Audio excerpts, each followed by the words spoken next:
यो ब्ल्याक स्वान थ्योरीको पनि बडो आफ्नै किस्सा रहेछ। यो फाइनान्स, इकोनोमिक्स अनि टेक्नोलोजीहरुमा ज्यादा युज हुन्छ यो शब्दहरु। के रहेछ भनेर हेर्ने मौका पाएको थिएँ मैले। त्यस्तो हेर्दाखेरि यो चाहिँ प्राचीन युरोपेलीहरुलाई चाहिँ के लाग्दो रहेछ भने ब्ल्याक स्वान भन्ने कुरा हुँदै हुँदैन, यो संसारमा एक्जिस्टै गर्दैन भन्ने खालको उनीहरुमा पूर्ण विश्वास रहेछ। अनि 1697 मा चाहिँ एकजना शोधकर्ताले अस्ट्रेलियामा गएर ब्ल्याक स्वान देखेछन्। ओहो, ब्ल्याक स्वान पनि हुँदो रहेछ। त्यसपछि चाहिँ उनीहरुको जुन धारणा थियो परिवर्तन भए चाहिँ कालो हाँस पनि हुन्छ।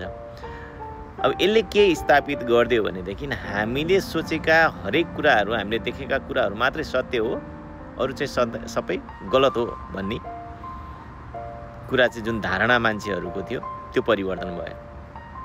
त्यस्तै एउटा किताब छ don't believe everything you think भन्ने।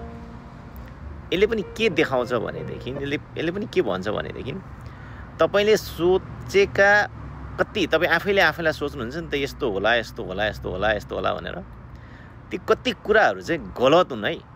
तपाईले सोचेका हरेक कुराहरु सत्य होइनन् है भनेर यो किताबले पनि बताउँछ के। यदि तपाईलाई आफूले कति कल्पना गरेका कुराहरु कतै गलत त छैन भनेर आफूलाई टेस्ट गर्नु पर्यो भने don't believe everything you think भन्ने किताब म रिकमेन्ड गर्छु है त, तपाईलाई गएर हेर्नु होला।